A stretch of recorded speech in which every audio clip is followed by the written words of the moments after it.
Aujourd'hui, la viande est présente partout dans la culture gastronomique. Et pourtant, c'est un sujet qui divise de plus en plus. Que ce soit pour des raisons éthiques, sanitaires ou écologiques, certains ont décidé de ne plus manger ce qui provient de l'exploitation animale. On a tous une ou plusieurs personnes dans son entourage qui a décidé de ne plus consommer de produits d'origine animale. Le mouvement végétarien prend beaucoup d'ampleur et il est devenu impossible de passer à côté. À tel point que même McDo, l'empereur du steak et de l'élevage intensif, a succombé au végétarisme. Au point de se demander si tout le monde ne va pas devoir devenir végétarien.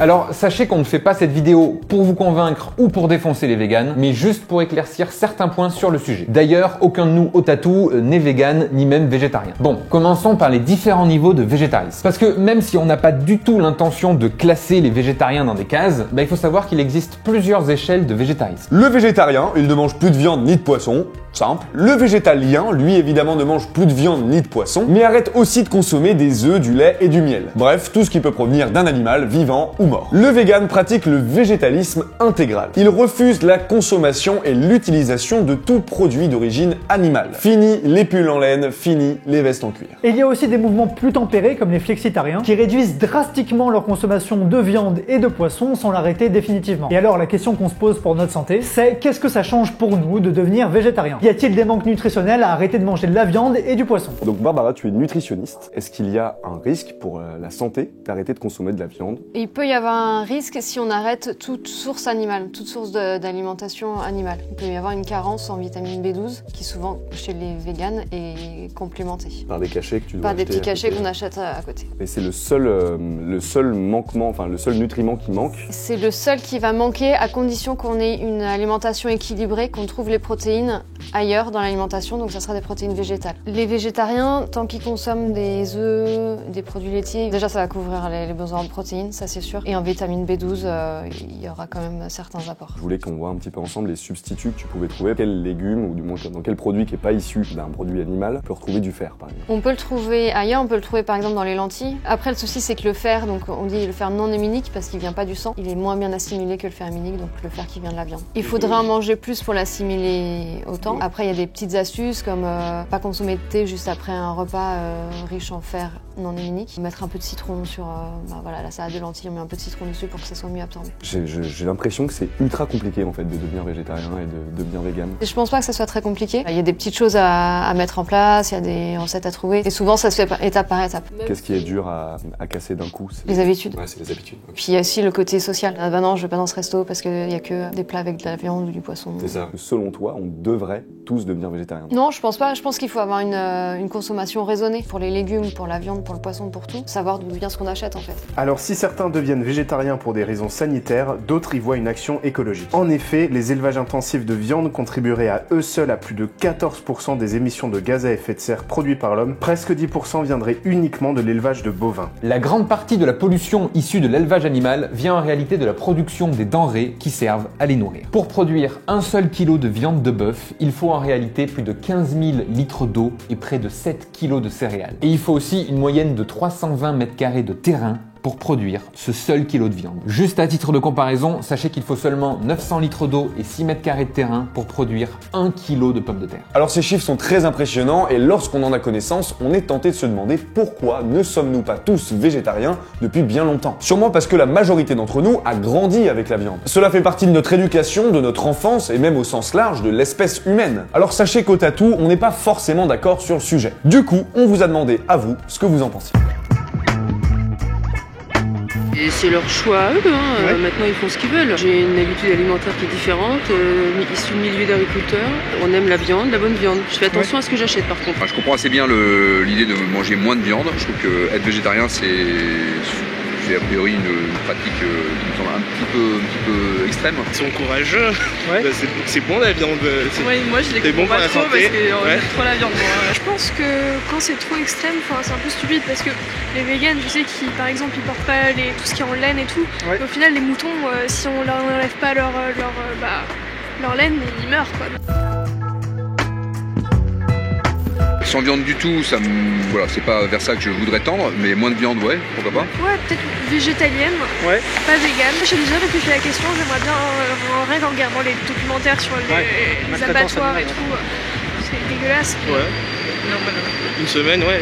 1 ou 2 jours peut-être, hein, mais après, je pense que rien me ferait arrêter parce que quand je mange de la bonne viande, j'aime bien ça. Comme j'en mange pas régulièrement, j'ai pas l'impression de faire du mal à la planète, quoi.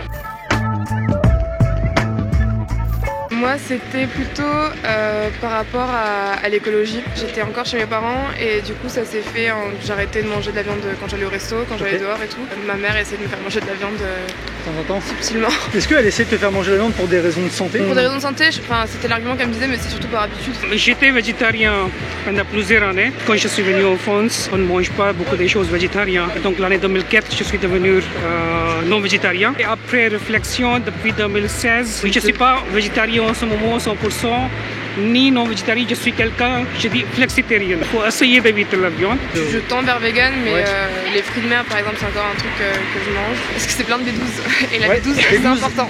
Le changement était dur, toutes ces habitudes d'un coup à changer. Non, franchement ça va, parce qu'au bout d'un moment, quand t'arrêtes de manger de la viande et du poisson, bah, ça te donne plus envie, quoi. Derrière la cuisine, il y a toute une culture et une histoire.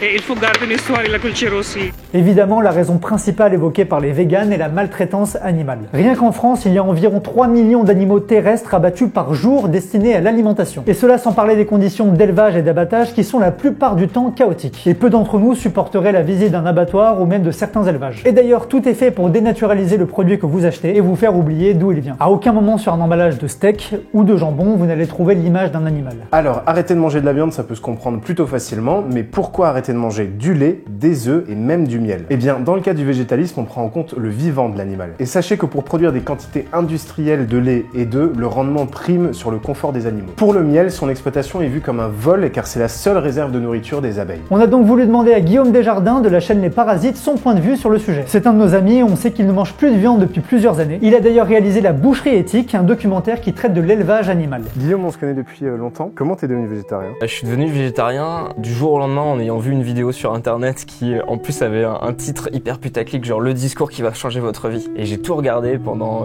1h15, 1h30, je sais plus. Et à la fin, j'avais été tellement assommé d'arguments et tout que j'ai fait, je peux plus continuer. La transition est hyper dure à faire du jour au lendemain parce que c'est toutes tes habitudes qui se remettent en question. Et ensuite, c'est ma mère qui m'avait offert un bouquin d'un philosophe et justement, il parlait de la cause animale. Il disait aujourd'hui, si on continue à manger de la viande, ce n'est que pour une seule raison, c'est pour le goût, le plaisir. Tu me qualifies de végétarien. Alors ouais, en effet, j'aime pas trop les labels parce que j'ai l'impression qu'on nous met dans des cases et j'ai l'impression d'être hors case, c'est-à-dire si un jour je suis affamé et qu'il y a que de la viande à manger, j'en mangerai, je vais pas me laisser crever. Et c'est pas une religion dans le sens où si un jour j'en mange, je serai pas puni par personne à part par ma propre conscience de dire mince, j'ai fait quelque chose de mal alors que j'aurais pu peut-être l'éviter. Est-ce que tu penses qu'on commence par être végétarien, qu'ensuite logiquement on doit devenir végétalien et qu'on finit par être vegan? Bah, je pense que si ton souci c'est en effet la condition animale, la cause animale et que tu veux faire zéro souffrance autour de toi, en effet l'objectif peut-être ultime c'est d'être vegan, ouais. Et notre éducation elle a toujours tourné un peu autour de la viande. Mais grave, et même quand tu vas dans les restaurants, en fait ton menu il est construit en fonction de l'animal mort dans ton assiette, quoi. Tu vas choisir d'abord l'animal mort pour ensuite l'accompagnement c'est secondaire, tu vois. Est-ce que tu penses qu'on va tous devoir devenir végétarien? Je sais pas, ça dépend de ce qu'on cherche à créer sur cette terre, mais on sait en tout cas que écologiquement, ouais, c'est un gros problème. Avec Les Parasites, tu as réalisé La Boucherie Éthique.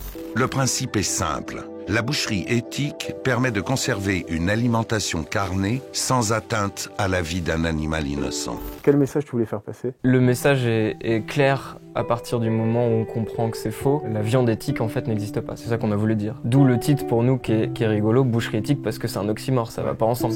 Une boucherie ne peut pas être éthique. Finalement le message de la boucherie éthique n'est pas clairement dit à aucun moment dans le documentaire, à aucun moment on dit il faut devenir végétarien, même c'est l'inverse qu'on fait. Et comme nous on laisse un peu pas d'alternative dans le documentaire, c'est soit tu tues, soit tu prélèves, mais à aucun moment on va crédibiliser l'option de ne pas en manger. Du coup on espère que c'est le spectateur qui va faire cette conclusion lui-même, de dire il faudrait ne pas en manger tout simplement. La voix off a un parti pris vachement bizarre, il est ultra pro-viande éthique et il qualifie les véganes et les défenseurs de la cause animale comme des extrémistes. Pour nous ce mot extrême est un adjectif qui est relatif. C'est extrême de vouloir tuer un animal pour son plaisir.